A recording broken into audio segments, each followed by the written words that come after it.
Salve, salve, galera. Cybercast no ar. Aqui quem vos fala é Aldo Alves. Tô aqui com o meu amigo Gabriel. Gabriel, Opa, tudo bem tudo com bom, você? pessoal? Beleza, Cybercast? Vamos começar? E Aldo, por favor.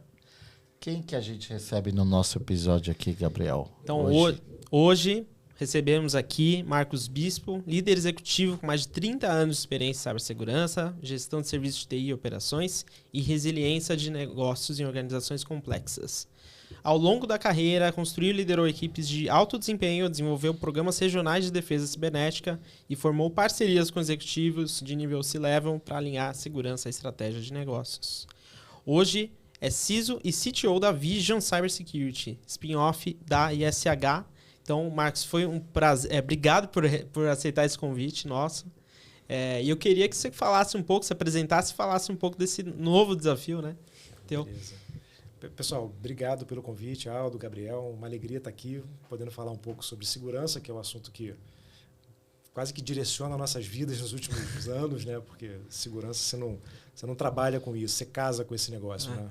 E, sim, falando um pouco então desse desafio, dessa novidade, né? Desde o começo de abril, eu estou na Vision Cybersecurity, como você comentou, um spin-off da ISH. Então, a ISH, que é uma empresa já conhecida no mercado, tradicional, com 30 anos de existência, ela passou por esse processo de cisão, onde os clientes privados foram para a Vision. Então, a Vision hoje corresponde aos clientes privados da ISH e os clientes de governo, os clientes públicos, continuam então com a ISH sendo atendidos da maneira que sempre foram e tal. Então, a Vision é uma empresa que nasce agora, mas ela já nasce com mais de 500 pessoas, com faturamento estável, com muitas operações, muitos clientes. A gente tem hoje, só falando de operação de SOC, mais de 120 clientes, né, de operação, com todas as práticas de segurança, e a gente está chegando aqui para se consolidar como uma empresa nova no mercado, buscando o nosso sonho de ser um unicórnio brasileiro de segurança em até 5 anos. Olha só, o sonho é ousado. Eu queria que você falasse, dentro desse desafio, a importância de produtos, né, de soluções dentro dessa entrega de serviços. Legal. A ISH sempre foi conhecida no passado por ter produtos próprios desenvolvidos, alguns dos quais, inclusive, são classificados pelo Ministério da Defesa como produtos estratégicos de defesa. Então, por exemplo, a gente tem o CIEM, que foi desenvolvido dentro de casa, como uma alternativa para redução de custo, para um serviço mais customizado, mais pensado a partir da própria operação da ISH na época, né? Então, a gente tem lá o Arpia, que é o nosso CIEM, funcional, totalmente funcional. A gente atende vários clientes com ele, que foi desenvolvido dentro de casa, porque é uma solução que as empresas menores, que às vezes estão mais deslocadas no mercado, querendo se encontrar, e principalmente que atendem clientes numa faixa, num segmento de mercado diferenciado, consegue se beneficiar desse tipo de coisa. Então, desenvolver produto dentro de casa sempre foi uma estratégia da ISH. A gente tem outros produtos desenvolvidos, assim como outras empresas do mesmo porte, né, da ISH e da Vision, têm seus produtos desenvolvidos dentro de casa de uma maneira bem significativa, com a vantagem do seguinte: na porta do lado eu tenho alguém de segurança. Então, eu posso estar aqui desenvolvendo de maneira segura, né, pensando em todos os limites de segurança, etc. E aqui do lado eu tenho alguém de segurança para perguntar se, cara, isso que eu estou fazendo aqui faz sentido para a operação? Isso que eu estou querendo desenvolver faz sentido, por exemplo, para a parte de CTI? A gente tem um produto também de CTI lá dentro. Então, assim, faz sentido para quem trabalha com CTI e não ser só uma coisa que alguém de produto desenvolve sem ter a vivência prática daquilo na operação, né? Muito bom. E como que é assumir uma cadeira de CTO? Qual é a diferença dessa cadeira para as cadeiras que você já assumiu antes? Assim, fazia algum tempo que eu não estava nessa área, né? Já no meu passado, já transitei pelas áreas de desenvolvimento, por área de produto, etc. Mas já fazia bastante tempo que eu não estava nesse meio. E, para mim, o principal desafio hoje é como integrar a parte de IA com isso tudo. Porque, obviamente, né, IA é a buzzword do momento. Todo mundo, em qualquer coisa de tecnologia, hoje está falando sobre IA. Sim. E a gente tem a IA no mercado sendo uma aceleradora para a construção de código, para desenvolvimento de aplicação. Então, esse é um grande desafio. Historicamente, você tinha muitos desenvolvedores para desenvolver produtos que iam gerar seus ciclos de 6 meses a 1 ano. Agora, é possível que você tenha menos desenvolvedores trabalhando forte com IA, mantendo, né, como eu já falei aqui, os guardrails e padrões de segurança para um produto de uma empresa de segurança, E você consegue acelerar muito isso. Então, acho que o desafio é como equilibrar essa balança. E isso aí não é só no papel de CTO para desenvolver produto, é no papel de qualquer gestor de empresa hoje em dia. Tem aquela tendência de todo mundo achar que não, eu vou colocar muita IA aqui, eu vou resolver todos os problemas, eu não preciso de mais gente, mas isso não é verdade. Então, encontrar esse ponto de equilíbrio é justamente talvez o maior desafio que se tenha nesse momento agora, falando desse perfil de CTO olhando para desenvolvimento de produtos dentro de casa. Marcos, aproveitando que a gente entrou nesse tema da IA, uma pergunta. Você acredita, na sua visão, que a IA vai reduzir o número de profissionais de cibersegurança ou vai aumentar? Já... Que polêmica, né? Polêmica, né? Já... Não podia esperar um pouquinho para aquecer a conversa com essa. Eu estava pensando nesses dias sobre isso e acho que o mundo de tecnologia ele é direcionado por esses conceitos mágicos que aparecem e conceitos de um modo geral. Vocês são mais novos do que eu, mas eu vivi o bug do milênio. Quando o mundo ia acabar por causa do bug do milênio. O Aldo viveu. O Aldo viveu. Então, o Gabriel, certeza que eu não, ouviu falar dessa Eu ouvi história, falar, né? claro. Então, a gente achava que o mundo ia acabar, todo mundo estava preocupado na virada do ano 2000, com o telefone, ceia de ano novo, e todo mundo olhando para o telefone que pode tocar a qualquer momento, porque vai cair um avião, o banco vai parar de funcionar. A gente criou esse negócio de colapso. Mas, na prática, quem estava ali rodando as coisas entendia que, cara, pontualmente você ia ter alguns problemas, mas que o mundo ia virar o ano 2000 e a vida ia seguir. Então, assim, foi assim, a cloud chegou e a cloud vai acabar com o data center, vai acabar com isso, com aquilo, e agora vai mudar tudo, porque é tudo em cloud. Mudou? Claro que mudou. Mas os profissionais foram se adaptando e foi chegando. Nós somos profissionais de cibersegurança e há pelo menos 5 anos, ou mais um pouco, há 8 anos pelo menos, se fala no mercado do gap de profissionais de segurança. Então, a gente já sabe que hoje é um mercado que tem um déficit de pessoas, né? Então, a IA vem com o potencial de acelerar muitas coisas, mas assim, eu ainda acredito que a gente precisa lá do human in the loop, né? Alguém, um ser humano no meio, em algum momento, para você tomar algumas decisões. Talvez, possivelmente, daqui a alguns anos, vai ser cada vez menos necessário, quando eu falo de operação, eu tenho uma pessoa ali, um ser humano no loop. Mas ainda não é o momento. Ainda não é esse momento. Eu acho que assim, ainda não chegou nesse momento lá fora, e a tendência é que as coisas cheguem lá fora primeiro, para depois cascatear para o Brasil. Então, acho que assim, o mercado brasileiro ainda sobrevive um ano, é óbvio, tendo que se adaptar ao uso de IA. Não dá para ficar para trás nisso. Então, a gente mesmo lá na Vision já tem alguns produtos bem avançados, pensando nessa otimização do uso de IA para a segurança, mas particularmente, você perguntou, na minha visão, e eu falei isso no Security Leaders lá em BH no começo do mês passado, eu ainda acredito que a gente precisa, por exemplo, de alguém olhando para a parte de negócio de uma operação de SOC, por exemplo. Eu acho que isso ainda tem o seu valor. E posso dar um exemplo concreto. A gente teve, no passado, antes da Vision, trabalhando com um hospital que teve um problema porque o print server saiu do ar. E assim, o print server, cara, é uma impressora. O que é isso hoje? Print server para um hospital significa que o cara não consegue imprimir a pulseirinha quando você chega lá, não consegue imprimir a ficha do convênio para você assinar e não consegue seguir com vários processos dentro do hospital porque você não tem impressora. Então, pensa que você tem um SOC automatizado 100% com IA e a IA vê um malware qualquer explorando o print server e ela vai lá e bloqueia porque é só um servidor de impressora. Se não tiver alguém de negócio para dizer, peraí, eu não posso simplesmente bloquear. Qual é a contingência, o que eu faço, como é que eu defino? E é claro que a IA vai aprender a lidar com esse caso em algum momento. Mas, de imediato, ter alguém que conhece do negócio, entendendo que eu posso parar isso, eu não posso parar aquilo, isso daqui é importante, isso daqui não é, isso, para mim, nesse cenário atual, ainda é relevante. Ou, por exemplo, no ambiente de OT, no ambiente industrial, que consegue conviver com algumas coisas que no ambiente de TI é quase filme de terror. Então, você está no ambiente de TI, rola um alerta de WannaCry, você já quer parar o mundo. No ambiente de OT, o cara às vezes convive com isso. Está numa máquina que está isolada, que ela não consegue infectar outros. Enfim, o cara já tem uma contingência lá, o cara só vai lá e tira aquela máquina e pronto. E se fosse uma IA e a IA fosse super rápida em derrubar todo o ambiente de OT porque tinha um WannaCry? Então, assim, eu entendo, e estou dando caso extremo para ficar mais fácil de exemplificar, mas eu entendo que ter um ser humano ainda ali, na parte principalmente de negócio, nas decisões de negócio, ainda é importante, o que, mais uma vez, daqui a um tempo vai perder a relevância porque a IA vem avançando bastante e conseguindo abraçar muito mais coisa. Você deu um brilhante exemplo, né, do print server, né? E, de repente, será que esse print server tá lá no apetite de risco do cara como uma joias da coroa, né? Porque parar com print server, né, que você brilhantemente citou, né? Às vezes tem um cenário de empresas que têm OT que estão convivendo diariamente com a WannaCry ali, não tem nenhum problema. Mas tem que ter alguém para enxergar isso, né?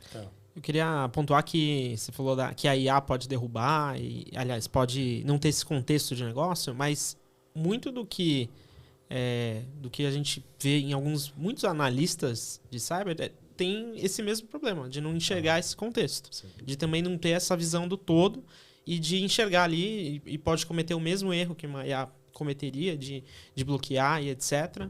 E aí eu queria linkar com o que você falou sobre formação e educação. Então, qual que é o papel hoje que você vê, né, enxerga na educação como uma ferramenta habilitadora, né, para formar esses novos profissionais ali que já vão ser inseridos no mercado com esse contexto todo complexo com a IA? Excelente colocação, Gabriel, porque, na verdade, sim, a gente nem conversou disso antes, mas na Vision a gente tem uma visão de formação de pessoas, independente do nível que elas estão. Então, a gente tem um programa que vai começar a rodar agora já no segundo semestre, chamado Vision Academy, onde a gente vai justamente buscar pessoas que estão chegando no mercado de trabalho, terminando faculdade, etc., e começar a direcionar essas pessoas. Cara, vamos fazer aqui uma imersão sempre aliada a uma universidade. Então, a gente pega um parceiro, uma universidade, fala, cara, vamos passar aqui 2 dias com o seu pessoal, vamos dar um curso de graça para a galera, para formá-los ali no Vision Academy. Será que são 2 dias? A gente está terminando de montar esse quadro, mas sei lá, uma semana de curso. Vamos terminar de dar uma capacitação em cyber para o cara sair dali com os fundamentos de segurança cibernética, e aí o cara vai poder escolher a trilha que ele quer correr, seja uma trilha de pentest, de ethical hacking ou de CTI, enfim. O cara vai olhar aquilo ali, vai ter a certificação Vision para que ele possa entrar no mercado, descobrir no mercado coisas novas que ele pode fazer. Muita gente sai da faculdade, né, e sem ter muita noção do que vai fazer na área de TI. Comum. Bem comum. Então, a gente quer botar uma cereja no bolo ali e falar, cara, olha como é que segurança é legal e como é que a gente precisa de vocês. Então, tentar buscar ali algumas pessoas. E hoje a gente tem, né, além das cadeiras clássicas de segurança, eu tenho a parte de IA também voltada para segurança, que é algo que a gente precisa desenvolver bastante. Você vê você falou de... olha como segurança é legal, né? Você vê um desafio também, e a gente percebe, a gente falou isso no último episódio, em relação a deixar isso... as outras áreas de cyber que não são hacking atrativas, como que você enxerga isso? Cara, é mais ou menos. É porque a área de hacking é a área que todo mundo que não é de TI quer enxerga. Porque assim, cara, você é hacker. E acha que é aquela coisa de filme, né? Que eu vou ter que ficar sentado aqui digitando rápido numa tela verde e vai acontecer tudo. Bom, isso não é assim, né? Não é a maneira que as coisas funcionam, a gente sabe disso. Mas, por exemplo, a área de CTI é uma área que tem despertado um interesse muito grande ao longo dos anos todos na minha carreira. Ultimamente, quando eu converso com as pessoas nem sabem o que tem numa área de CTI. E o meu sonho, que eu estou começando a plantar lá na Vision para fazer isso, é que eu tenho uma área de CTI com múltiplos conhecimentos. Então, eu quero ter o jornalista, eu quero ter o economista, eu quero ter o advogado, eu quero ter gente de relações internacionais, porque eu acho que a inteligência tem a ver com todo o contexto do mundo. Viu? Não é só essa questão do seguinte, eu achei aqui um IOC. Cara, legal, faz parte. Eu tenho que ter a galera de cyber. Mas eu preciso ter um contexto geral de outros cenários que vão agregar na minha inteligência para, como dizia um amigo meu, que seja acionável, que eu transforme aquilo em algo útil no fim do dia. Marcos, você tocou num assunto extremamente importante. A gente recebeu aqui no nosso último episódio a Andréa Tomé, especialista em GRC, e a gente estava discutindo a proximidade, né, de GRC e a célula de Cyber Threat Intel, né? A gente estava falando do potencial dessas duas áreas juntas, né? E estava discutindo o futuro de GRC, né? Enfim, né? Vocês podem acompanhar depois esse episódio. Recomendo vocês a assistirem. E a gente estava falando justamente de um perfil do profissional versatilista, né? Vamos dizer assim, um cara com uma base de conhecimento, que é toda aquela base que a gente pede, modelo TCP, modelo OS, enfim, e microespecialidades, né? O cara ter várias especialidades. Eu, particularmente, eu já faço uso disso, porque eu sou um cara de segurança ofensiva. Meu core sempre foi segurança ofensiva. Eu tive uma base boa, depois eu parti para desenvolvimento seguro e depois eu fui para Cyber Threat Intel, Cloud Security. Agora estou em GRC, estou navegando em várias frentes. Mas eu sou completamente a favor de você ter microespecialidades, sabe? Eu acho que agrega demais. E quem tiver essas microespecialidades e conhecer CTI, cara, eu acho que vai se dar super bem. Porque eu estava falando até nos outros episódios, né? O Gabriel é prova disso, que de repente o especialista, que é somente o especialista comum, ele consegue, vamos dizer assim, provocar uma foto, falar uma foto, um hack, uma vulnerabilidade. Já o conhecimento de um cara de CTI com microespecialidades, cara, o cara fala um filme, uma série inteira. Então é completamente, vamos dizer assim, você provoca mais. É uma outra narrativa aí, você usa com storytelling, outras coisas, eu acho fenomenal, cara. Potencial. E por que isso é muito importante? Porque o dado frio que a gente tem ali do IOC, da ameaça, do grupo que está fazendo um trabalho, isso tudo assim é mais ou menos comum. Mas você vai descendo o nível, no bom sentido, e você tem especializações, por exemplo, por região, por país, por segmento da indústria. E acho que o melhor exemplo que se pode dar para isso, que eu já citei várias vezes também, outros amigos também falam disso, é o seguinte: 2 caras numa moto só são um risco no Brasil. O analista de CTI da Holanda fala assim, cara, vi 2 caras numa moto, cara. E daí? Excelente exemplo. Aqui no Brasil, 2 caras numa moto, paulista, carioca, pô, a gente já fica assim, pô, tem 2 caras numa moto ali, com troço estranho. Sim, claro. Isso já é até instintivo para nós. Mas esse não é um risco para ninguém. De fora, né? De fora do Brasil. Então, isso é algo para mostrar como é que o poder de eu estar dentro do meu contexto... É o contexto. Importa muito. Importa muito. Muda a análise. Muda a análise. Um carro blindado no Rio de Janeiro, cara, é muito importante. Aqui em São Paulo... Também é. Também, mas no Rio é muito mais, né? Por causa...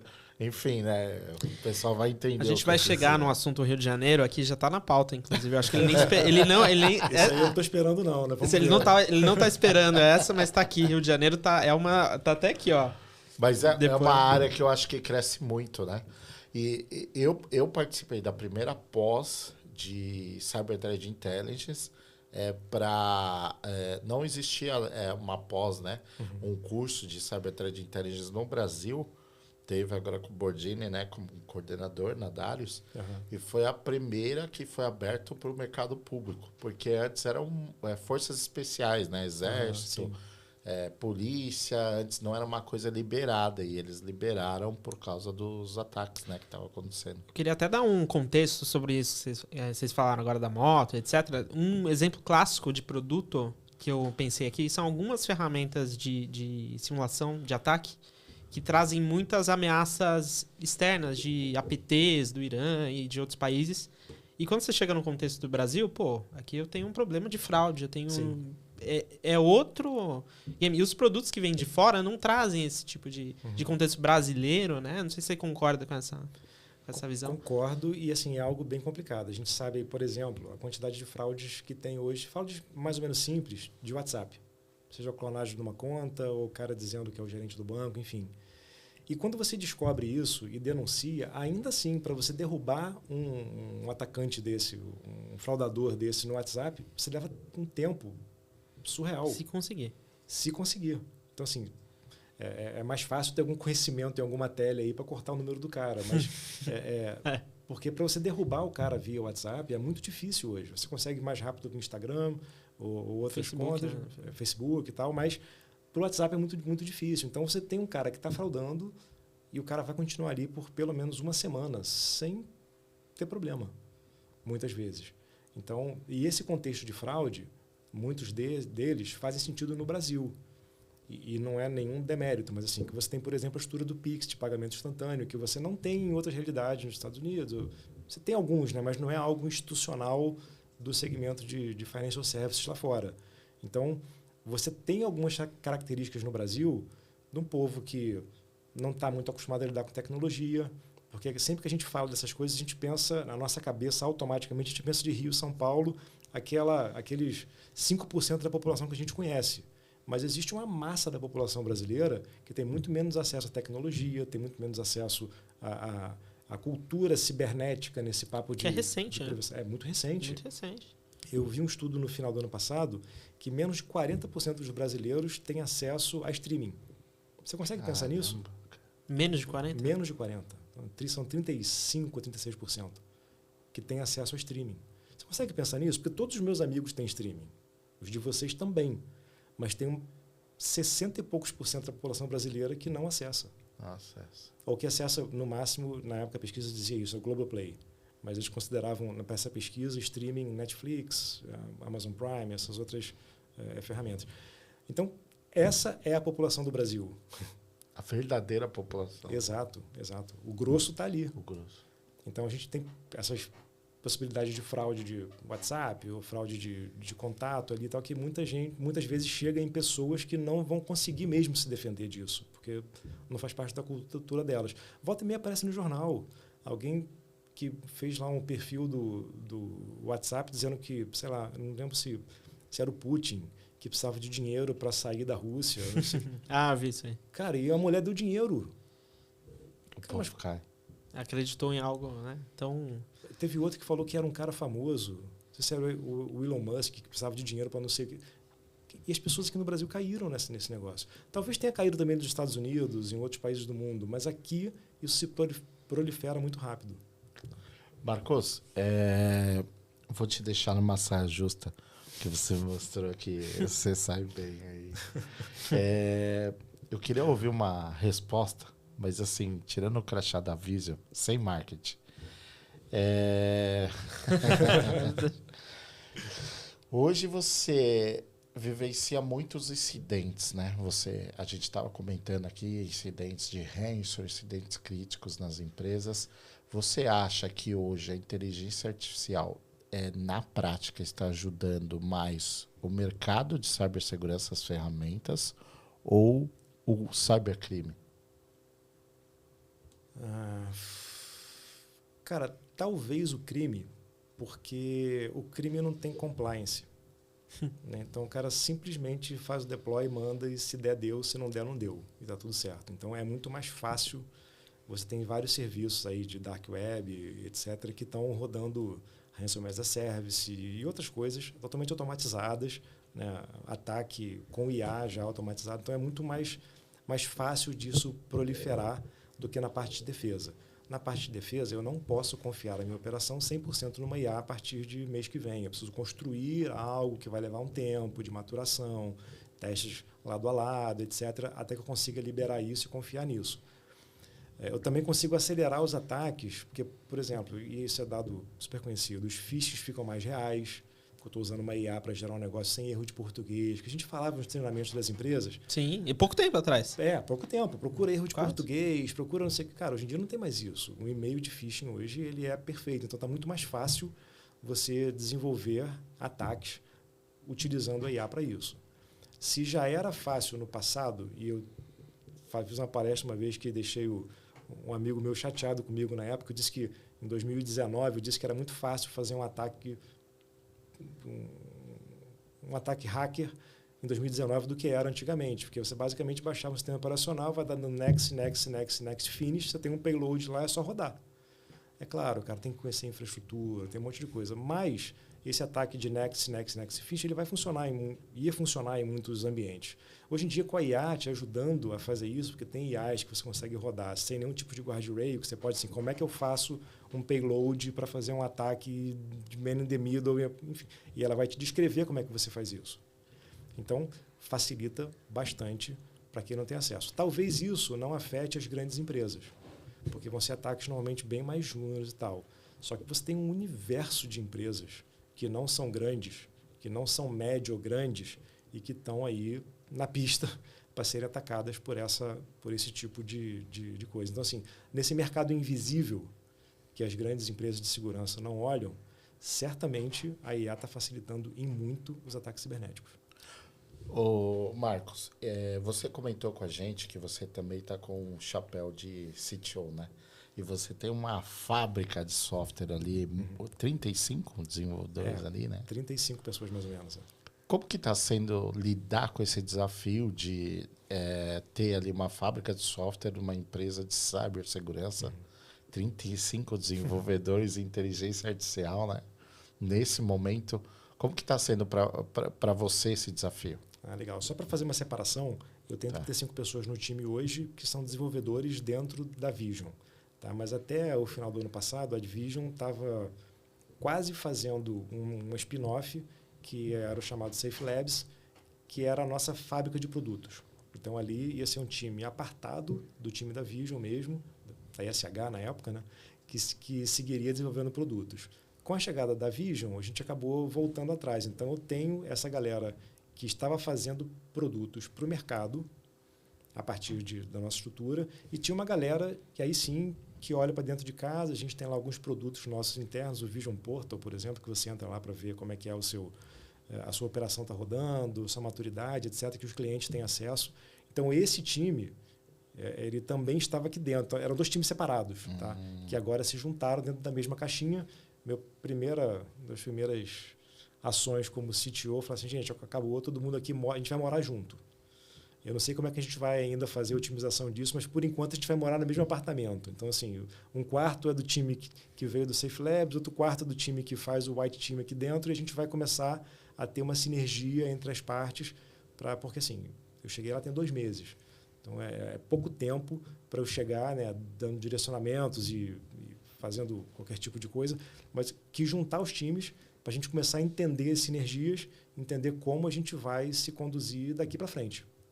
Né? Acho que estou chegando agora, né, caminhando para os últimos 30 dias dos 90 dias do meu plano, então que é justamente a gente começar a ter mais sinergia entre as equipes, utilizar mais IA de forma, obviamente, né, controlada, governada, com os guardrails que a gente precisa colocar, para que a gente possa desenvolver produtos melhores no dia a dia e entregar. É uma vantagem eu ter essa galera dentro de casa, porque assim eu consigo desenvolver muito mais coisa com muito menos tempo, usando IA. Então, a gente quer seguir com essa ideia por bastante tempo ainda. Queria mudar um pouco o foco aqui. Falei no começo, né, quando te introduzi ali, sobre a sua experiência. E grande parte dessa experiência que você comentou, a gente estava conversando aqui nos bastidores, foi em relação à resposta a incidentes, né? Ter participado de muitos incidentes. Queria que você comentasse o que mudou nesses últimos anos, nos últimos 10 anos, em relação à postura das empresas durante e pós o incidente. Uma boa pergunta. Sim, foram 35 incidentes, mais ou menos, nesse período aí de 2020 até o final de 25, comecinho de 26. Então, 5 anos, né? Que é mais impressionante. Né? Mas foram os 5 anos da pandemia. Né? Da pandemia. Pegou os 2 primeiros anos de pandemia ali. Então, foi um momento que estava tudo e todos muito sensíveis com tudo que estava acontecendo. Né? Então, você pensa assim, numa empresa que tem 10 mil funcionários, esse é um caso concreto, e eles migraram todo mundo para casa em 5 dias. Obviamente, isso significa VPN aberta para todo mundo, significa que eles não tinham nem equipamento para essas pessoas, tiveram que comprar numa Casa Bahia da vida e mandar entregar na casa da pessoa para fazer a configuração. Logística também, a logística é muito complicada. Então, assim, é óbvio que você expandiu o perímetro, e a gente fala disso sempre, né? Mas expandiu o perímetro assim, de uma semana para outra. Obviamente, isso gerou muito mais vulnerabilidade, muito mais permissividade. Foi interessante porque... falando sobre isso, eu tive na época uma reunião com uma grande empresa aqui do Brasil, que na primeira reunião, isso foi, sei lá, abril de 2020, né, comecinho da pandemia. Ele falou, olha, a gente migrou todo mundo para casa e tal, não sei o quê, parará. E eles tinham mais ou menos 10 mil pessoas. E falou, olha, e tá ótimo porque, inclusive, o volume de alerta do nosso SOC caiu. Eu falei, cara, nem continua, é impossível que tenha caído. Se caiu é porque você não está vendo alguma coisa que você devia estar vendo. Porque, assim, tem gente em casa querendo fazer login, errando senha, aplicativo que parou de funcionar. Você não pode ter diminuído. No mínimo igual. No mínimo, para começar a conversa. E o certo é ter aumentado. Porque você tem o cara com a máquina dele, que estava acostumado a logar pela VPN. Mudou o comportamento. Mudou o comportamento. Né? Então, assim, as empresas ali começaram a perceber durante a pandemia essa necessidade de corrigir algumas coisas e corrigiram muitas coisas. E sempre que surgia a notícia de um ataque novo, todo mundo corria atrás para, né, proteger mais, melhorar, como é que eu faço para melhorar, o que eu posso melhorar e tal. Então, na minha visão, cobriram diversos aspectos, mas acabaram deixando o outro de fora. Por exemplo, uma preocupação muito comum que foi esquecida nesse tempo é com identidade. Boa. Ninguém teve... Bom, ninguém exagera, né? Mas não muitas empresas tiveram uma preocupação genuína com todo o ciclo de governança da identidade. Eu já falei isso várias vezes, em várias palestras, e assim, é uma coisa que é comum no mercado. O atacante hoje ele não hackeia mais, ele se loga. Ele pega uma credencial na Dark Deep Web, ele achou ali e ele se loga no ambiente. O que eu brigava lá com os times, com o Red Team, lá era o seguinte, cara, vamos fazer um pentest nesse ambiente aqui, um ethical hacking nesse ambiente. Não vale pegar credencial na Dark Web. Tenta invadir, tenta quebrar alguma coisa e achar. Você pode fazer um e-mail de phishing para roubar uma credencial. Pô, mas você não pode ir lá, pegar uma credencial da gaveta e me loguei e vou fazer meu ataque. Não é esse o objetivo que eu esperava do Red Team no começo. Então, assim, essa é uma coisa que eu tenho me preocupado muito, que eu estou fortalecendo bastante lá na Vision agora, uma torre de identidade para gestão de identidade, governança de identidade, cofre de senhas, etc., porque ainda é uma deficiência significativa nas empresas.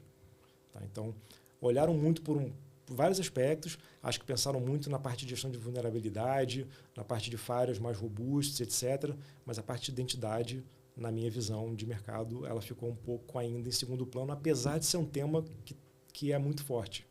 Né? Então, esse agravou bastante, agravou né? Depois bastante. da pandemia. A gente tem algumas práticas consolidadas, né, de gestão de vulnerabilidade. Tem até o gráfico do Gartner, do Hype Cycle, né? Que é aquele gráfico. E a parte de AM, né, o novo, nessas novas questão de identidade, por mais que seja algo tão óbvio, né, e trivial, né, pô, identidade é algo, né, ainda, igual você comentou, né, ainda assim é um grande fator. Gostei da frase que você falou, né, o hacker não... Como é que era? Ele não precisa hackear mais, ele se loga. Ele se loga, né? O cara se loga. E a gente vê isso, de fato, acontecendo desde o começo, ainda agora com alguns ataques que ocorreram ano passado, grandes ataques que ocorreram no mercado ano passado. O vetor de entradas foi identidade e foi corromper uma pessoa, um insider que vendeu credencial. Desses 35 ataques, incidentes que eu comentei, 80% deles foram a partir de identidade comprometida. De um insider ou não, geral? Não necessariamente. Não necessariamente. Tá. Teve um que a gente descobriu insider, mas os demais, a maioria deles foi credencial vazada mesmo.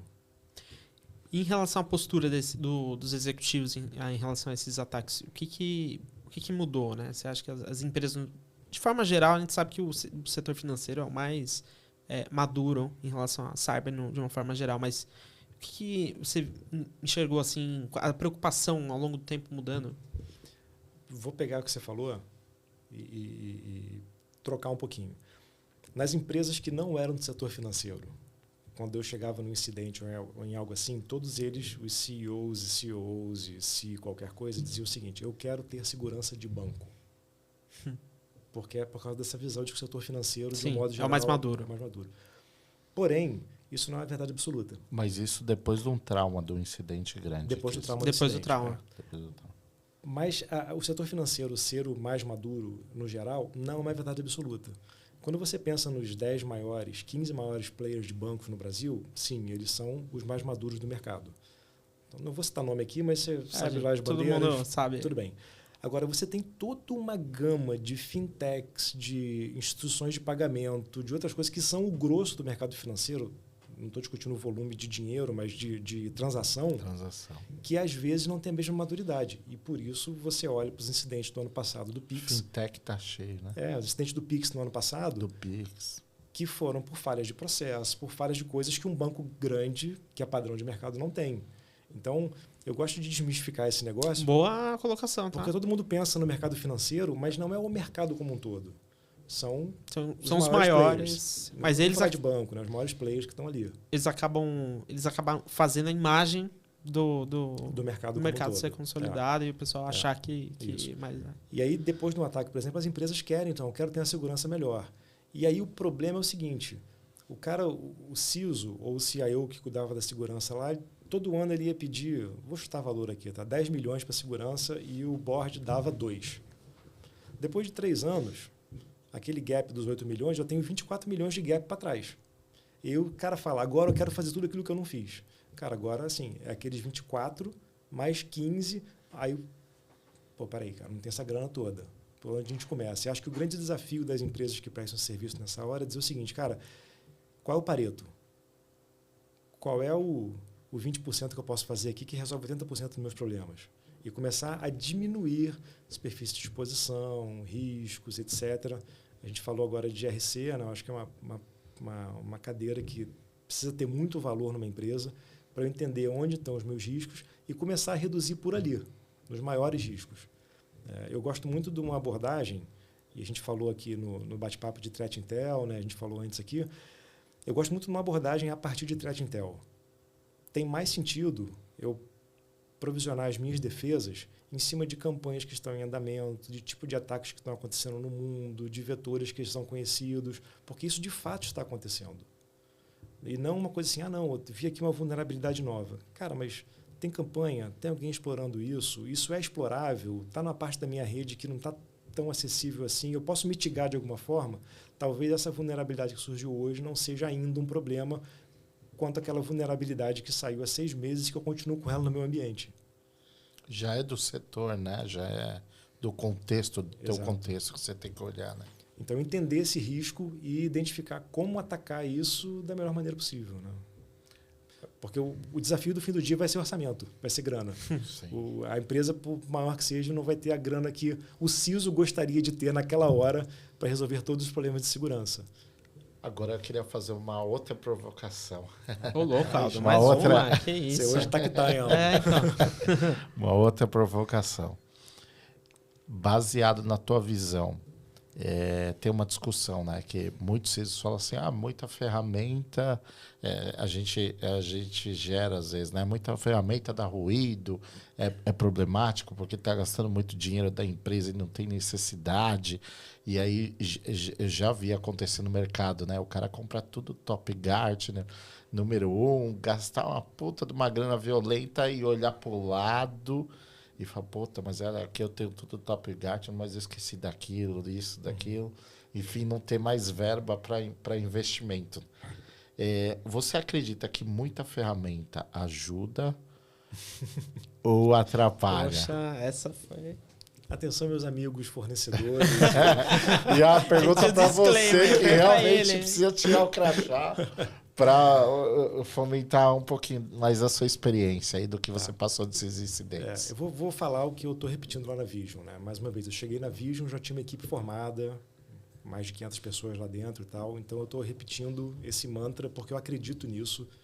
De toda a minha vida de consultoria, etc. E estou fazendo a mesma coisa dentro de casa. Eu gosto de dar o exemplo para fora do que eu faço em casa. Então, assim, eu estou revisitando políticas e processos. Então, como é que está o processo hoje, por exemplo, de governança de identidade dentro da Vision? Muito bom. E aí eu já ouvi lá, a gente tem a ferramenta. Eu falei, cara, ainda não quero saber da ferramenta. Eu quero saber como é que está o processo. Qual é a nossa realidade? Qual é o meu turnover mensal? Começar a pensar qual é o meu ciclo de vida. Meus desenvolvedores, como é que eles estão usando os secrets que eles precisam. Então, assim, montar esse desenho para entender o que eu preciso melhorar de processo. Sem falar de ferramenta, Sem falar só de processo. Porque em algum momento do processo, para ele parar de pé, para ele ser governado, eu vou precisar de ferramenta. E aí eu vou decidir qual é a melhor ferramenta. Pode ser uma ferramenta super top do Hype Cycle, do quadrante mágico do Gartner, pode ser, super tranquilo com isso. Às vezes não precisa ser.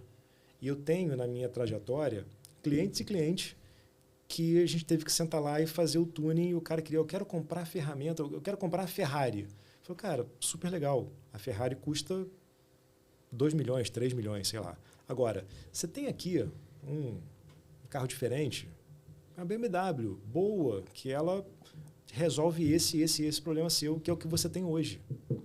Então, assim, eu acho que saber chegar nesse ponto, talvez esteja aí a grande maturidade que os CISOs precisam no mercado hoje em dia. Entender o que eu preciso.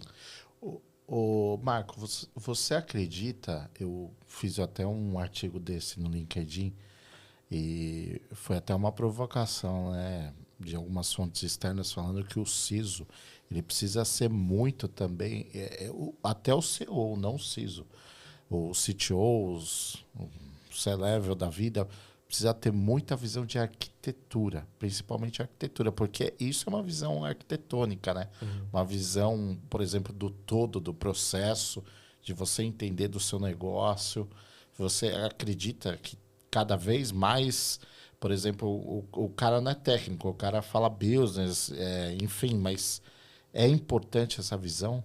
Sem dúvida. Porque, assim, mais uma vez, o processo ele vai ajudar a gente a montar a minha arquitetura de segurança. E na arquitetura, eu vou precisar dos fornecedores, vou precisar dos parceiros, vou precisar de um EDR, vou precisar de um CIEM, vou precisar de uma ferramenta de IGA, etc. E aí eu vou montando isso a partir da minha necessidade como processo, das minhas dores como cliente. Porque isso varia muito de indústria para indústria, de cliente para cliente. Eu vou te fazer uma pergunta. Quantos arquitetos de segurança você conhece no Brasil? De falar, esse cara é arquiteto. É uma provocação difícil, né?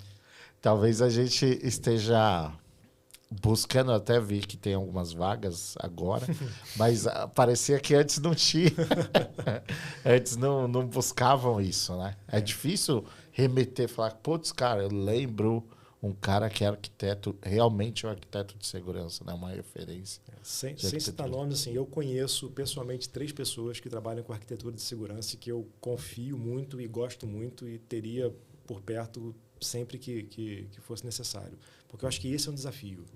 Como é que eu vou desenhar essa minha arquitetura e aí, né, no meu stackzinho, o que eu vou empilhar de ferramenta em cima, Sim. Qual vai ser o meu processo de controle. Tudo isso, se não estiver ligado, eu vou estar gerando ruído. Eu acho que a impressão que se tem de gerar ruído é por isso, porque eu compro uma ferramenta aqui que não fala com a outra, e eu conversei com um CIO uma vez, e ele falou assim, pô, Bispo, eu chego lá no meu ambiente, tenho que fazer uma apresentação para o conselho, aí eu tenho que entrar na ferramenta tal, pegar não sei o quê, na ferramenta tal para não sei o quê, na outra para não sei o quê. Não está nada integrado. Né? Cara, eu não consigo olhar um lugar só para dizer se, né, como é que está meu mapeamento de risco. E sim, tem maneiras disso, tem ferramentas que fazem isso, etc. Mas aí, na minha visão, eu dou um passo atrás. O que você tem no seu ambiente, qual é o seu negócio, qual é a área que você trabalha, qual é a indústria que você está. Porque tudo isso tem diferencial que a gente precisa entender a indústria. Eu acredito muito na abordagem de segurança por indústria. Para saber assim, então eu tenho um cara que é especialista em financial services. O cara sabe como funciona o Pix e não é assim, bota o CPF, sai o Pix do outro lado. Não. O que está por trás disso? Como é que é toda a cadeia do Pix? Como é que é o fundo de reserva dos bancos que fornecedores, trabalham com isso? Né? Fornecedores, mesmo. Processo. Como é que é o cara que trabalha numa indústria têxtil? Como é o cara que trabalha numa mineradora? Porque tudo isso, numa indústria de saúde... Especialista de domínio. De domínio. Porque você chega lá na parte de saúde, porque tem o TASI, tem o RIS, tem o Pax e tal. Se o cara que está falando de segurança não conhece esse negócio, ele vai perder ali X tempo para entender esse negócio. Entender que, assim, como é que é essa arquitetura do seu negócio. Então, eu acredito muito em ter especialistas para as áreas, para que eles possam conhecer e entender o que é relevante para aquela área. Teve um incidente no final do ano passado que foi super interessante. Né? Trouxe ensinamentos interessantes. Né? Do ponto de vista da gente. Porque trouxe um ensinamento interessante que era o seguinte. A empresa lidava com estação de minério. Tá? E o que é relevante para esse negócio de minério? Por exemplo, o cara falou, cara, eu preciso que o meu sistema de emissão de nota fiscal esteja no ar. Você fala, pô, mas isso é mais importante para ele? Porque ele tem um fluxo de mais de 30 caminhões por dia que tem que sair do pátio dele. Porque se não sair, vai congestionar o pátio dele. A preocupação ainda nem era o prejuízo que isso vai dar. Assim, vai congestionar o meu pátio. Eu preciso que o meu sistema de detecção de abalo sísmico esteja no ar, porque senão vai cair a mina, vai morrer a gente lá dentro. E eu preciso que o meu sistema de localização das pessoas dentro da mina esteja no ar. É uma coisa que quem não é do setor não vai pensar. Vai pensar em Jorge da Coroa. Cadê o seu AD? Cadê não sei o quê? Show, cara. Mas para ele não importa. O AD a gente importa, mas não... a gente vai subir o AD, mas não é o core. Tem um cara dentro da mina lá que eu preciso saber onde é que ele está. Tem o meu sensor de abalo sísmico que precisa voltar agora, porque se tiver alguma coisa e cair, aí, bom, o Brumadinho está aí para mostrar para a gente o prejuízo que isso dá, né? Então, conhecer do negócio é justamente saber entender do que é prioritário para aquele cliente e você poder conduzir melhor a segurança para ele. Né? Vocês aí de casa estão vendo o CISO CTO da Vision Cybersecurity falando de processos, né? De conhecer o negócio. Tem vagas lá também na Vision Cyber Security. Boa, muito bom. E talvez os próximos profissionais, né, que vocês estejam buscando, com certeza, tem que ter esse feeling. Eu acho que essa oportunidade para você falar um pouco das posições abertas aqui e falar o que um profissional que vai entrar hoje na Vision precisa ter. Temos, assim, a gente tem um monte de vaga aberta, tem lá no nosso site, tem no nosso LinkedIn, tem no meu perfil do LinkedIn também, Marcos Bispo. A gente está procurando profissionais das mais diversas áreas para aumentar o nosso alcance. Então, assim, na verdade, é óbvio, né? A gente procura pessoas que tenham um conhecimento de segurança, etc., mas isso aí já é mais ou menos padrão. Agora, tem que ter disposição para trabalhar, tem que ser pessoa boa de estar junto, de conviver. Um dos objetivos, uma das visões da Vision, e essa frase ficou horrível, mas assim, né? Infelizmente a gente tem.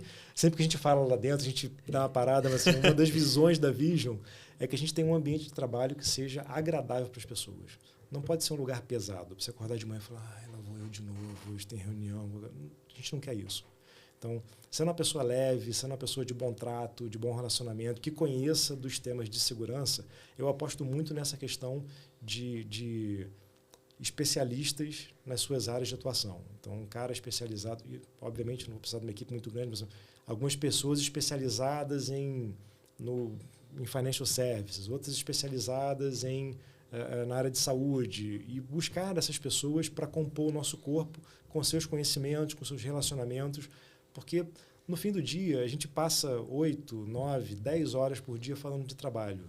Se a pessoa não souber bem do que está falando e não for uma pessoa boa de se relacionar, o trabalho começa a virar um pequeno inferno e a maior parte do nosso dia a gente passa lá. E a gente, assim, na Vision, a gente está fugindo disso. Então, se você quiser fazer parte de uma empresa que está chegando para trazer esse clima de um trabalho de muita responsabilidade, de muita seriedade, mas também com muita leveza, a Vision está com um monte de vaga aberta em diversas áreas, desde o comercial até a parte de prestação de serviço de segurança mesmo. Muitas vagas híbridas, vagas remotas, vagas em São Paulo, vagas em Vitória, no Nordeste, no Centro-Oeste. A gente tem muita coisa aberta. Procura lá, pode mencionar e a gente vai tentar ver como é que a gente se encaixa aqui. Olha, muito bom para os ouvintes que estão nos acompanhando aqui. O LinkedIn é Vision Cyber Security? Isso. Então, Vision Cyber Security, LinkedIn, lá provavelmente na aba de vagas vão ter as posições abertas. Claro que isso vai depender de quando você está ouvindo e assistindo esse podcast, mas provavelmente, independente da época que você esteja assistindo, vai ter alguma posição com certeza aberta. Vamos lá, agora a gente está na etapa final desse episódio. Eu queria que você comentou de algumas localidades, mas você não falou do Rio de Janeiro. E o Rio de Janeiro é de onde você vem. Eu sou de lá. Você é de lá. Eu ainda pago IPTU no Rio. Eu queria que você contasse um pouco, agora falando um pouco da sua carreira e como você foi até onde você chegou aqui e como isso foi lá no Rio de Janeiro, né? Porque, assim, quem não é do Rio, a gente aqui é de São Paulo, etc., não conhece muito o mercado do Rio. E o mercado do Rio é muito rico também, tem muitas oportunidades. Eu queria que você falasse um pouco da sua história e falasse também do Rio de Janeiro especificamente. Tá. O financeiro da sua empresa não precisa ser complicado. Você pode ter operação e gestão financeira por assinatura. Com a Inspira Capital, sua empresa ganha automação, gestão estratégica e mais clareza para crescer com segurança. Inspira Capital, o financeiro do seu negócio no modo automático. Empresas travam quando o crescimento vem sem alinhamento. A Síntese Global atua destravando a escala de negócios por meio de clareza estratégica, alinhamento operacional e execução inteligente. Síntese, transformando complexidade em crescimento sustentável. A QD7 Cybersecurity entrega soluções avançadas em cibersegurança, infraestrutura e proteção de dados para empresas que não podem parar. QD7 Cybersecurity, na era pós-quantum.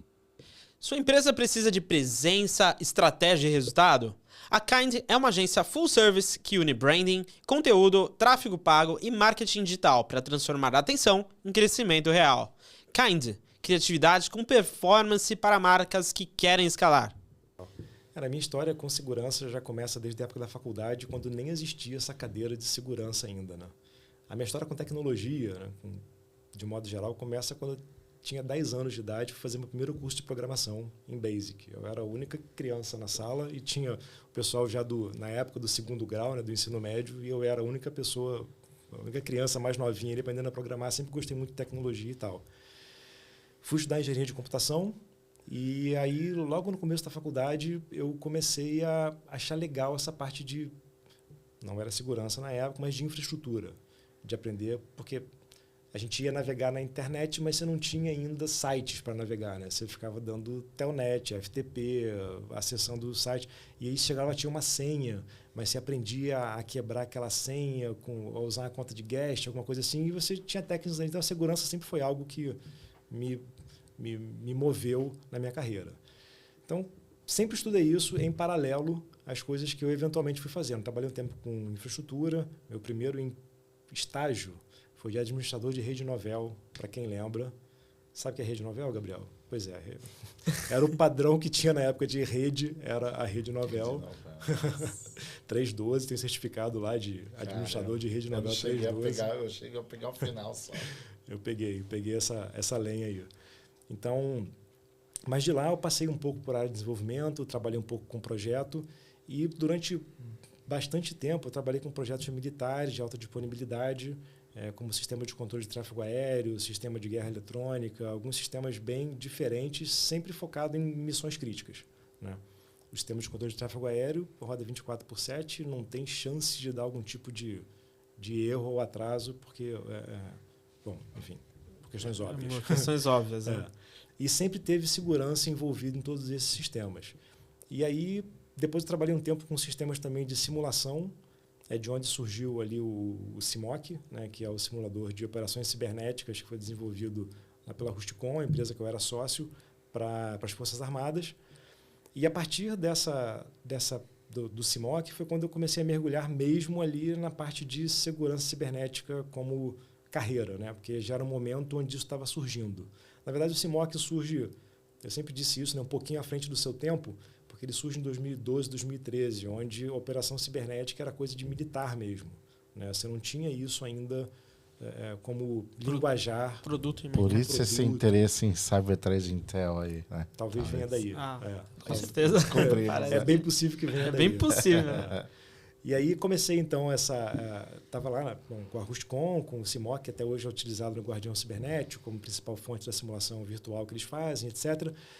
E aí, em algum momento da nossa jornada ali na Rusticom, a gente passou a se relacionar com a Accenture, que foi quando o André Fleury, que hoje é CEO da Vision, tinha acabado de assumir a Accenture como segurança aqui para a Latam. E a gente fez um processo de Jack and Hire na época, eu acabei vindo para a Accenture para criar a frente de Cyber Defense na Accenture, que não tinha na época. E fiquei na Accenture até agora, começo do ano, quando eu saí. E aí o Fleury me chamou para ir trabalhar com ele lá nessa cadeira de CISO, porque eu queria fazer alguma coisa diferente, que não fosse focado ali em venda, em delivery de cliente e tal, porque eu sempre tive um perfil muito grande, também tenho a formação ali da parte ofensiva, né? Sempre gostei muito da parte ofensiva e sempre achei muito valioso poder sentar e conversar com executivos sobre segurança, ser um advisor mesmo. Meu papel nos incidentes todos que eu trabalhei era justamente esse. Eu coordenava o time e tinha uma pessoa que tocava a parte técnica e eu olhava para a parte executiva. Então, eu fazia toda a interface com o board, com o CEO, com o COO, para explicar o que estava acontecendo, como estava acontecendo, ser um advisor mesmo. E eu gosto muito disso. Então, meu papel hoje na Vision, como CISO, como eu falei, montar dentro de casa coisas que eu possa conversar com os clientes e falar, cara, uma solução boa para você nesse caso é isso, isso e isso. Porque dentro de casa eu fiz assim, assim, assim. Então, esse papel, quando o Fleury me convidou agora já em abril, eu falei assim, cara, isso faz sentido para mim, acho que vale a pena a gente estar junto nessa missão. E estão sendo 60 dias, né, muito corridos. A gente está tentando marcar, já tem quase 60 dias. Quase 60 dias. Mas só agora que eu consegui um tempinho para estar aqui. Não, mas é ótimo que eu acho que o contexto é a época correta. Agora que você está falando desse novo desafio, eu acho que o momento é esse, até para o pessoal que está ouvindo aqui, conhecer também a Vision, conhecer a ISH, para quem não conhece. A gente tem muito estudante que é ouvinte aqui do podcast e a gente sempre pede para no final do episódio para o convidado mandar uma mensagem, ainda não chegou a sua vez, mas vai chegar. E mais uma vez, né? Essas suas experiências no... Qual que é a diferença, né, desse mercado ali do Rio de Janeiro para o de São Paulo? Então, o mercado do Rio de Janeiro, ele sempre foi muito forte em dois segmentos, né? Eram as empresas que prestavam serviço para a Petrobras, né, que fica lá, e, obviamente, as construtoras também, que, né, teve todo aquele desfecho que a gente sabe no passado. Mas esses foram sempre os dois grandes eixos do mercado do Rio de Janeiro. Hoje em dia, você ainda tem muitas empresas que têm sede no Rio de Janeiro, mas é um mercado reduzido comparado a São Paulo. Isso falando de empresas grandes. Só que você tem todo um leque, como eu comentei, de empresas onde a Vision já atua hoje, que são empresas de médio porte e que fazem todo sentido do mundo estar no Rio, porque o Rio tem uma economia que ainda funciona, que ainda roda. Não são as empresas gigantes, você tem algumas empresas gigantes, mas que você conta nos dedos da mão, né? Tem a Globo está lá no Rio, você tem, sei lá, Eneva, Vibra, Petrobras, que ainda estão por lá. Você tem algumas empresas assim maiores. Agora, de um modo geral, você tem um grande mercado de empresas médias que, como eu falei no começo, são meio que invisíveis para o mercado de segurança. Por exemplo, o mercado de segurança hoje não sabe o que acontece com empresas pequenas. Se você for em qualquer player que tem CIEM, pode ir no Google, Microsoft e tal, o Google vai ter dados do mundo inteiro de empresas médias grandes. Você não sabe o que acontece nas empresas pequenas. Quais são os ataques, quais são as dores do cara. Eu tenho um conhecido que ele tem 3 ou 4 bares e restaurantes lá no Rio. E ele falou, cara, ataque de ransomware, eu tenho assim, uma vez por mês lá no meu trabalho. Cara, como é que você faz? Como é que eu faço? Eu faço backup todo dia no HD externo e guardo na gaveta. Se tiver amanhã, eu tenho os dados de ontem. Eu perco um pouquinho aqui do dia, porque é como o cara endereçou o problema dele. Porque, assim, estou indo num exemplo super extremo. Conviveu, né? Estou indo num caso super extremo que o cara de 4 ou 5 restaurantes não é necessariamente o cara que vai estar investindo em segurança cibernética. Mas você tem empresas ali de 80 pessoas, 100 pessoas, que às vezes não conseguem investir em segurança. E aí, fazendo um jabazinho aqui, na Vision nós estamos investindo... Ali, ó, na Vision nós estamos investindo para ter agora uma camada de segurança que vai olhar para essas empresas. Então, assim, muito forte com o uso de IA, etc. Tá para a gente lançar agora nos próximos 40, 60 dias. Olha só, legal. Então, mas a IA habilitou isso, né? A IA habilitou isso. Porque antes você não, financeiramente, como que você ia construir uma tese que funcionasse para esse... Impossível. Mas hoje com a IA, você consegue deixar que um gerente de infraestrutura, um coordenador de infraestrutura, vá navegando, né, por um site, uma aplicaçãozinha que vai te gerar os coletores para você colocar lá no seu ambiente e tal. E talvez ele não seja ainda, nossa primeira rodada, não vai ser exatamente um SOC, mas vai te dar uma visibilidade de segurança do seu ambiente. Fala, cara, ó, você está recebendo muito ataque desse tipo. Se você for no seu Fire, eu fizer isso, esse negócio para.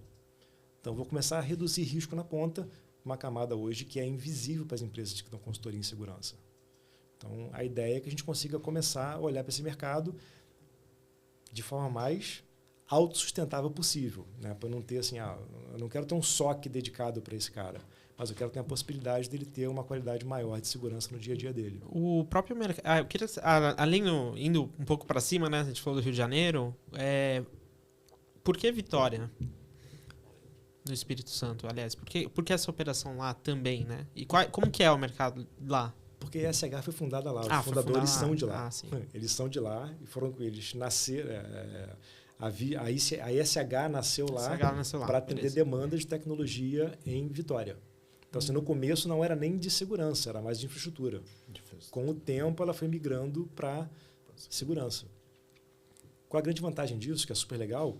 A gente tem um baita data center lá em Vitória, que a gente está usando agora para rodar os nossos modelos de IA, para rodar algumas aplicações nossas internas, porque para a gente é super relevante ter esse negócio lá, que foi projetado da época de quando você prestava serviço de tecnologia, de infraestrutura lá para Vitória. Só que agora tem outro caso. Agora tem outro. Ainda tem alguma coisa de colocation lá e tal, mas a gente já tem grande parte que a gente pode usar para rodar o nosso modelo de IA, e aí a gente consegue garantir, por exemplo, para um cliente que tenha problema de soberania de IA, que tem que estar aqui no Brasil, não pode estar fora do Brasil, a gente já consegue ter isso rodando no nosso ambiente. Então, mas Vitória foi escolhido só porque os fundadores são de lá. Ah, entendi. Beleza. Foi simples assim. Mais simples do que eu imaginava.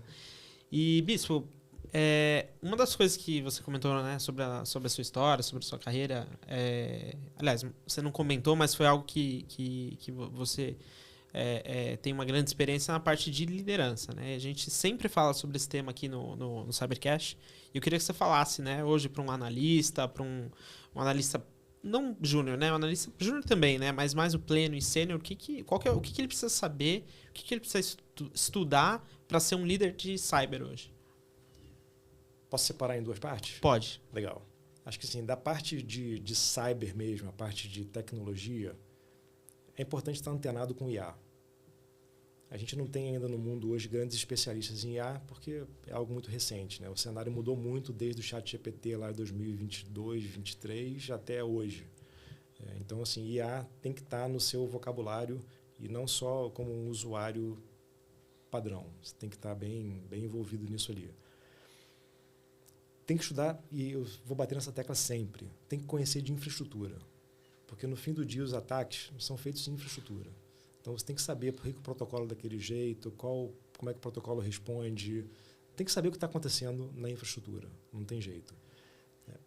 Acho que vale muito a pena, né? E aí vou bifurcar aqui em dois caminhos. Você tem um perfil de pessoa que vai seguir para o lado mais técnico mesmo. Então, como um especialista na área. Cara, qual área que você mais gosta? Pô, eu gosto de ofensivo. Legal. Mergulha em temas que tenham a ver com essa área. Eu gosto de CTI. Começa a coletar e entender melhor esse ambiente, entrar em fóruns específicos e buscar isso daí. Então, você direcionar um pouco o seu lado técnico para essa área. Mas tem gente que vai seguir para um caminho mais executivo. Então, eu começar a entender de riscos de negócio associados à segurança cibernética.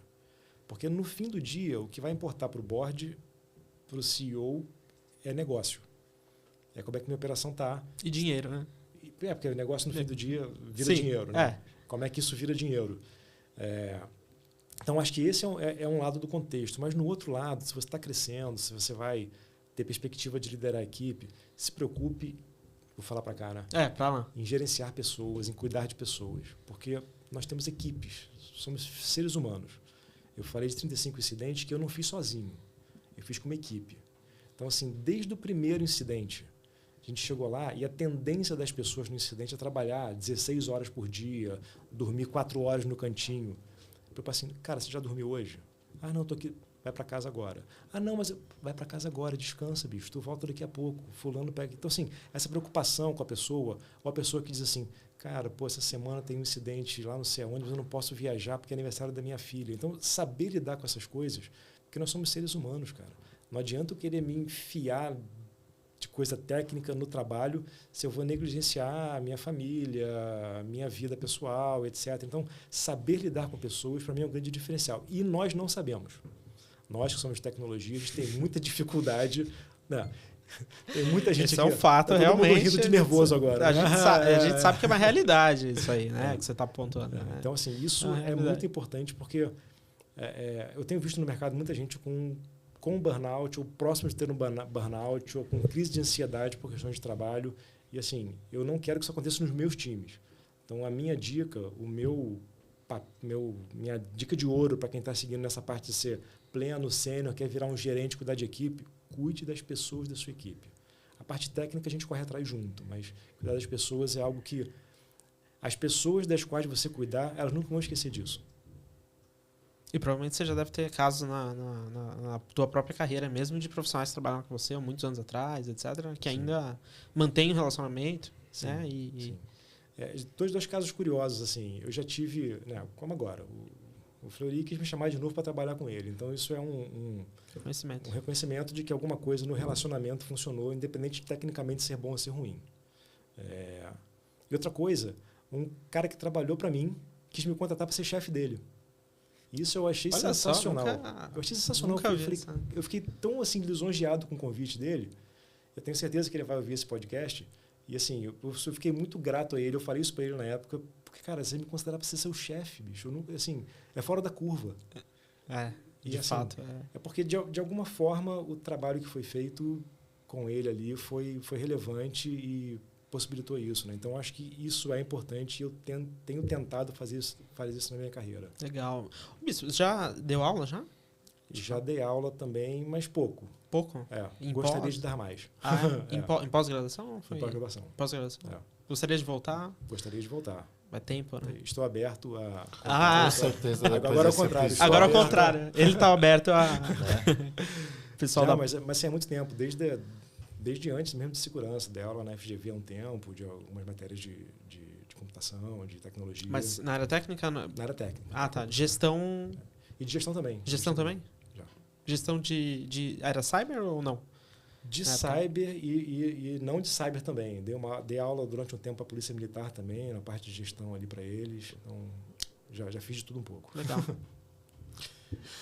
Não, eu tô de boca aberta aqui porque eu tô imaginando o pessoal da Vision Cybersecurity assistindo esse episódio em casa e vendo essa liderança, claro. essa referência que a gente tem aqui na nossa frente. Eu não conhecia o Bispo aqui, tô conhecendo agora, já admirando bastante e bem contente com isso. A gente teve a gente trabalhou junto na Accenture, só que foi na época da pandemia e o Bispo contou, né, para nós um pouco como foi uma época, né, que né, difícil, o pessoal não se encontrava e teve chance de encontrar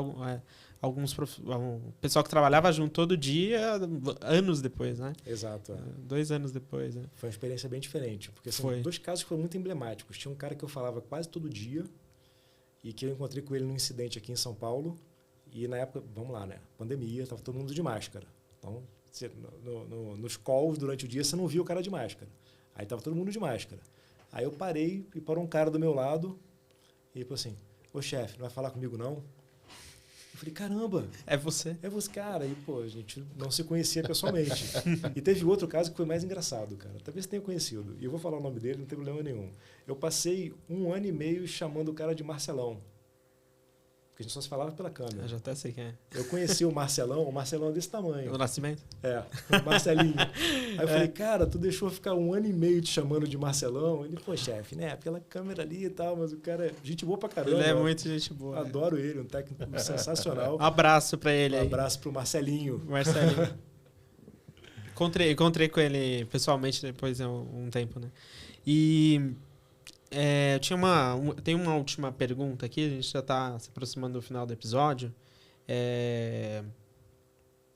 Em relação a gente comentou muito de liderança, etc. Você deu algumas dicas para o profissional que é analista e quer uma carreira ou executiva ou de nicho, né? Geralmente a pergunta que nós fazemos para todos os convidados, uma das últimas perguntas, é para dar uma dica para aí antes do analista, né? Para o estudante de cibersegurança, para ele se motivar, continuar estudando e conhecer mais essa área de cyber. Se você puder falar também para aquela câmera. Tá. Cara, a área de cyber é uma área que continua crescendo e que não vai diminuir esse crescimento. É impossível. Né? O mundo está cada vez mais globalizado, digital, nosso perímetro está cada vez maior. Então, assim, continue investindo em estudar essa carreira, em aprender e conhecer mais sobre ambientes, sobre tecnologias. Todo dia surge uma coisa nova no nosso meio. Então, assim, é importante estar bem ligado nisso, nas tendências, ouvindo podcast como esse ou outros, lendo material, lendo livro, lendo paper. Hoje você tem as ferramentas de IA na mão, que você consegue gerar um agente para consolidar as notícias de ontem, te dar um resumo hoje. Assim, você não precisa ser especialista em todos os assuntos, mas conhecer de um modo geral o que está acontecendo em cyber. Porque, naturalmente, aquilo que mais te atrai vai começar a ser aquilo que você vai começar a gostar de fazer. É muito comum isso acontecer e a gente tem essa facilidade hoje de ter muita informação à disposição, de ter agentes de IA que você pode criar para consolidar isso para você e você começar a entender, pô, isso aqui eu estou gostando, estou achando maneiro, você vai descobrindo e consegue chegar lá. Eu comentei aqui que no começo, nem da minha carreira, mas da minha área de segurança, eu comecei a olhar para a infraestrutura e achava legal descobrir as falhas que permitiam que eu fizesse um login não autenticado ou não legítimo no ambiente. Era muito mais esse desafio. Então, isso para mim era legal na época. Eu gosto muito de desafio. Esse desafio para mim era legal na época e foi isso que me atraiu. E aí, de lá, né, eu fui abrindo meu leque para novos desafios. Então, assim, Outra coisa, não foque em grana. Porque, assim, o mercado está super aquecido. Mas, às vezes, vale mais a pena eu ir trabalhar num lugar para ganhar um pouquinho menos, mas para fazer algo que potencialmente é maior. E eu posso dar um exemplo pessoal meu. Quando eu fui trabalhar com sistemas críticos nas Forças Armadas, eu tinha 2 propostas de emprego. Uma que era um banco de investimento, que tinha, sei lá, 16 ou 18 salários por ano, um salário legal e tal. E outro que era para trabalhar nesse lugar, que é padrãozinho, 12 salários, mais 13º, férias, e que o salário era mais baixo. Mas eu optei para lá para poder estar em contato com tecnologias mais novas, mais de ponta, fazer coisas que eu jamais faria no banco de investimento. Então, assim, optei por ganhar menos e para ter um crescimento que, para mim, foi exponencial naquele momento, ter vivido e experimentado tecnologias que eu jamais veria em nenhum outro lugar se não fosse naquele ambiente que eu estava. Então, assim, não foca só no dinheiro, porque o dinheiro vai chegar. Quando você vai crescendo, alguém uma hora vai te fazer uma proposta, porque, pô, esse cara é bom, esse cara está valendo a pena, vou contratar esse cara pagando o dobro do que ele ganha. Isso a gente vê no mercado toda semana. Toda semana. Desde que o cara seja apaixonado pelo que faz bem aquele negócio, cara, as oportunidades aparecem. Muito bom. Lembrei da última... na verdade, a minha última pergunta eu tinha esquecido, mas eu ia fazer essa de qualquer forma, porque está no nosso script aqui. Mas minha última pergunta, na verdade, eu queria que você contasse um case de algum incidente onde não só você, mas sua equipe ajudou o cliente e ele ficou super agradecido, ou teve um impacto muito grande. Cara, eu vou contar então do incidente que para mim foi o mais marcante, para a equipe também. Não só para a minha equipe, mas para a equipe do cliente. Teve um incidente num grande hospital do Brasil e eu viajei para lá com o time para a gente tomar conta e fazer a recuperação do ambiente. O incidente foi numa quinta-feira e a gente começou a engajar na sexta-feira e no sábado começamos os trabalhos e fui para lá no domingo. Já tinha um cara do meu time lá e fui para lá no domingo. Até é super interessante, porque a gente fala que esse cara do time ele atraía incidente. Ele estava naquela cidade por acaso e o incidente aconteceu lá. Eu falei, cara, tu tá aí? Dá um pulo. Vamos ajudar um cliente. Ele foi no shopping comprar uma calça, porque ele não tinha calça para poder ir para o cliente no incidente. E aí, era um hospital, o hospital ficou parado, né? Muitas coisas em contingência, e um hospital em contingência ele reduz bastante os seus processos, né? O atendimento de emergência continua, mas tudo que não é de emergência fica contingenciado e fica mais difícil. E a gente restaurou o ambiente do cliente e em uma semana o ambiente já estava minimamente de volta no ar. E por que isso foi muito relevante? Não foi tecnicamente, foi um excelente trabalho do time, a gente fez um bom trabalho como a gente sempre fazia. Lá foi curioso, porque a gente topou religar todo o ambiente de uma vez só, depois do ransomware que tinha derrubado o ambiente, mas a gente conseguiu fazer isso, né, com todos os cuidados e tal. Foi bem legal a parte técnica, foi emocionante. Mas o melhor foi o seguinte, porque na quinta-feira seguinte, teve uma reunião com toda a comissão que fazia parte de crise do incidente do hospital. E naquela reunião, o diretor médico que fazia parte pediu a palavra e ele falou, olha, quero agradecer a vocês todos que se desdobraram aqui noites e noites, dias e dias, sem dormir, sem comer, porque pelo trabalho de vocês, hoje nós conseguimos reabrir nosso centro cirúrgico e fazer um transplante de rim numa criança. E que assim, isso até hoje me emociona, porque assim, é um trabalho que a gente não estava lá vendo transplante de criança, a gente estava lá vendo se o AD está no ar, se o firewall subiu, e do outro lado tinha um negócio muito maior do que a gente estava enxergando. Então, esse, para mim, disparado, foi o mais marcante. Foram várias aventuras tecnológicas que a gente viveu assim, mas acho que esse foi o mais marcante para mostrar como é importante, como é que a nossa função é importante para negócios, para salvar vidas. Parece super extremo, mas foi o caso concreto que aconteceu comigo. Então, esse, para mim, foi a história mais relevante. Porra, muito legal essa história. Eu acho que, assim... Talvez o profissional, o analista, ou todo mundo que estava trabalhando jamais faria... Aliás, não estava pensando, né, nesse desfecho. Nem eu tinha. Nem você estava pensando, né, que desfecho poderia ter e como isso iria impactar. E é algo que, graças a esse trabalho, pôde ocorrer. Isso é muito bacana. Aldo, você Cara, fenomenal. É emocionante. É emocionante. Muito bacana. Então, pessoal, eu... gostaria de agradecer o Bispo pela presença. A gente encerrou... Vamos marcar outras vezes, né, Bispo?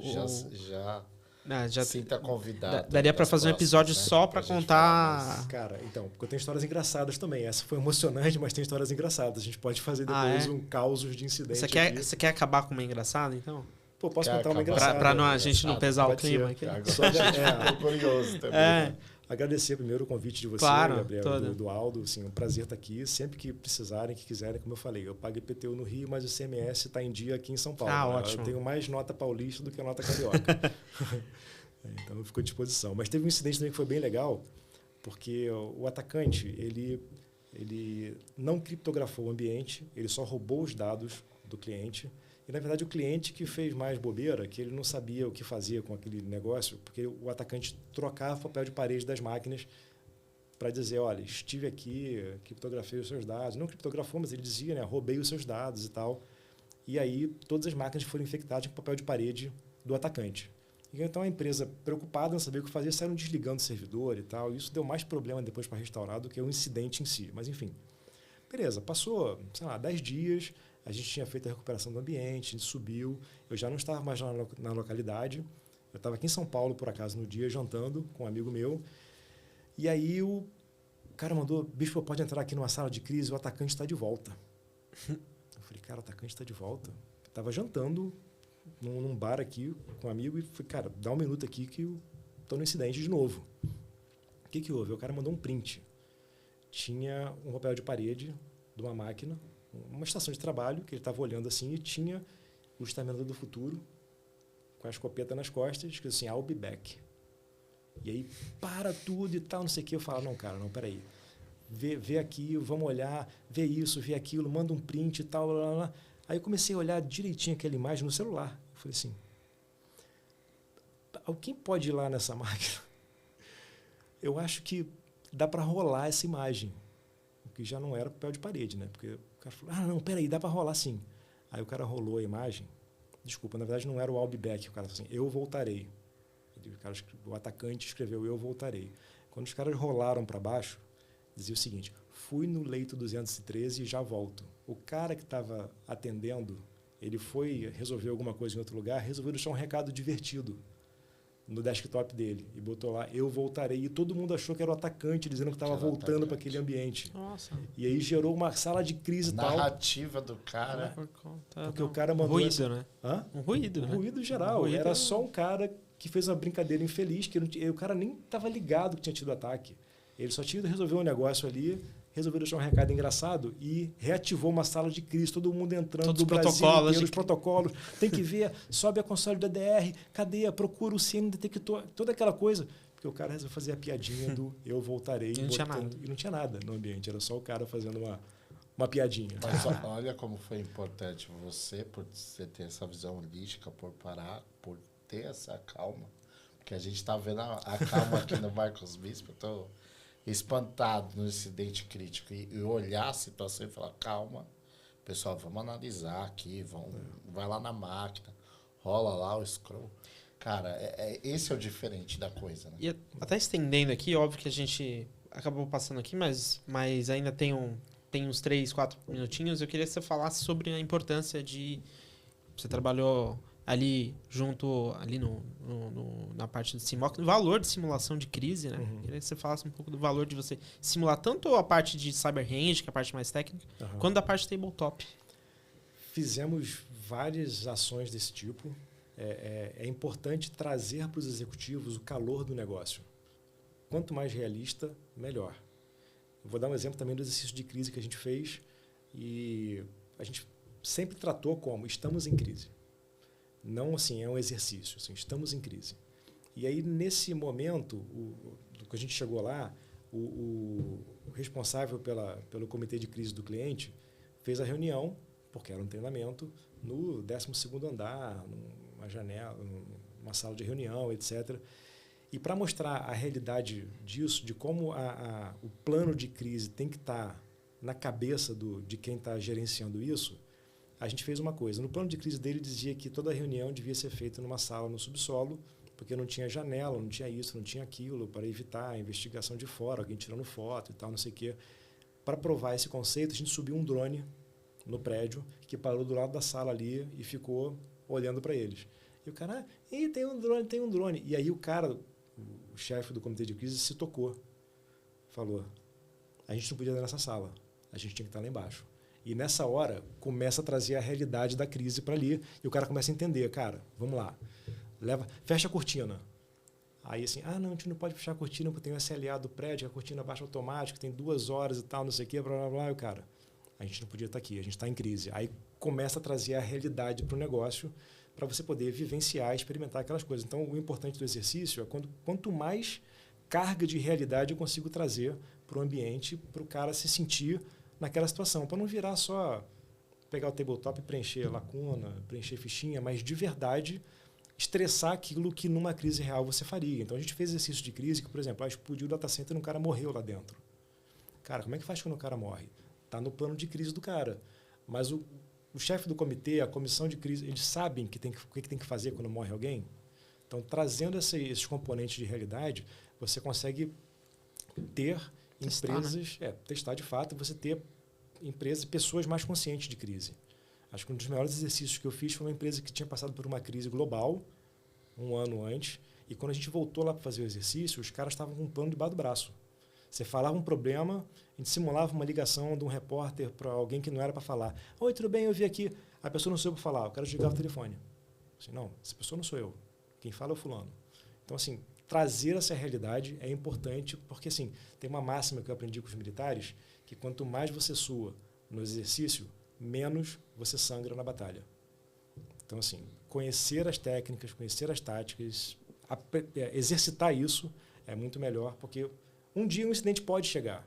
E quando chegar, você sabe o que fazer. Né? Muito Santizou. Muito, não.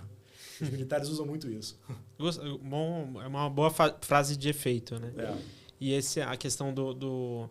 Mas, então, você rodar por rodar não funciona. Você tem que rodar algo que tenha que seja com base em algo, numa política, e rodar mais de uma vez, né? Rodar mais de uma vez, de preferência em cima do que a empresa ou o cliente tenha como plano de segurança. E, obviamente, você vai identificar lacunas ali.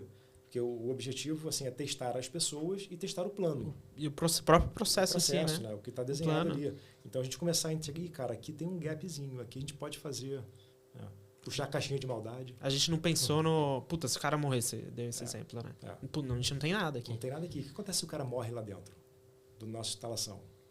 Explodiu e pegou fogo. Cara, vai ter repórter aqui na porta, vai ter a mídia, vai ter isso. Então, e o seguro? E o seguro. A gente simulava tudo isso nos nossos exercícios para trazer essa realidade e testar a pessoa e testar o que está no plano. E aí gerar aprimoramentos, etc., né? Para a coisa ser cada vez melhor. Porque, assim, os incidentes chegam. Pode ser de maior proporção, pode ser de menor proporção. Você pode ter parada de 90% do seu ambiente, pode ter de 10%. Mas o que fazer nessa hora? Quem eu aciono, para quem eu ligo? Quais são os meus parceiros na hora do incidente? Isso é importante também. Legal. Eu tenho uma empresa para quem eu ligo e falo assim, cara, deu ruim aqui, me ajuda. É um fornecedor, é uma consultoria, sei lá, quem quer que seja. Mas saber o que fazer e não ficar tentando tatear no escuro. Porque, de um modo geral, as empresas tentam resolver o problema antes de escalar, quando ela não tem um plano. E aí ela fica com as pessoas trabalhando 16, 18 horas, sem parar, todo mundo ao mesmo tempo, porque eu vou resolver isso. E aí, de repente, chega uma consultoria, uma vision da vida, ela, cara, vim te ajudar. E os caras estão aqui há 18 horas, sem dormir, sem comer direito e tal. E os 3 caras que vieram aqui precisam dormir, mas são os 3 únicos caras que conhecem o ambiente. E eu preciso deles aqui. Entendeu? Então, por isso é importante coordenar isso. Exato. Teve um incidente, quem é o parceiro? Eu ligo para a empresa X. Na empresa X tive um incidente. E aí já começa a entender o tamanho daquilo, a dimensão, coordenar o plano todo de resposta. E um olhar de fora, muito diferente. É isso que eu ia falar. Pois é, o mal bem, com 35 incidentes nas costas, eu e a equipe, cara, a gente tem uma visão de incidente muito maior do que... Quem passou por uma. Ou nenhuma. Quem está passando pelo primeiro. Pelo primeiro. Pois é. Então, sim. Essa visão é boa. Muito bom. Acho que agora eu tô feliz. Agora você tá feliz? Eu tô feliz. Eu queria falar de... óbvio que algumas coisas... realmente... Eu gostaria de... A gente poderia falar só dessas histórias de incidente aí, porque eu imagino que cada história seja, de fato, um aprendizado, seja traz valor. Óbvio que algumas trazem mais, outras mesmo, mas todas trazem, de alguma forma, algum ensinamento. Bom, Bispo, obrigado mais uma vez. Já falamos, já encerramos algumas vezes esse episódio. Sim, agora é de verdade, viu? Agora é de verdade, não é mais uma simulação. Agradecer, Bispo, Aldo, obrigado também. E ao nosso ouvinte que esteve aqui durante esse episódio inteiro, ou que assistiu somente alguns cortes, etc. Provavelmente não vai estar vendo esse. Mas vai acompanhar os cortes que a gente faz e vai publicar nas redes sociais com os melhores momentos desse episódio. Vai ser difícil escolher qual, mas a gente vai escolher. Vão ter bastante. E, Aldo, por favor, mensagem final pro pessoal. Pessoal, então é isso. Acompanha a gente, curte, compartilha aí, comente. YouTube, @CybercastBR. CybercastBR. No YouTube, LinkedIn também. Isso, LinkedIn também. E Spotify também para Cybercast BR. Então é isso aí, pessoal. Muito obrigado. E nos vemos no próximo episódio. Beleza. Tchau, Obrigado, pessoal. Gabriel. Obrigado, Aldo. Obrigado, galera. Até a próxima. Valeu.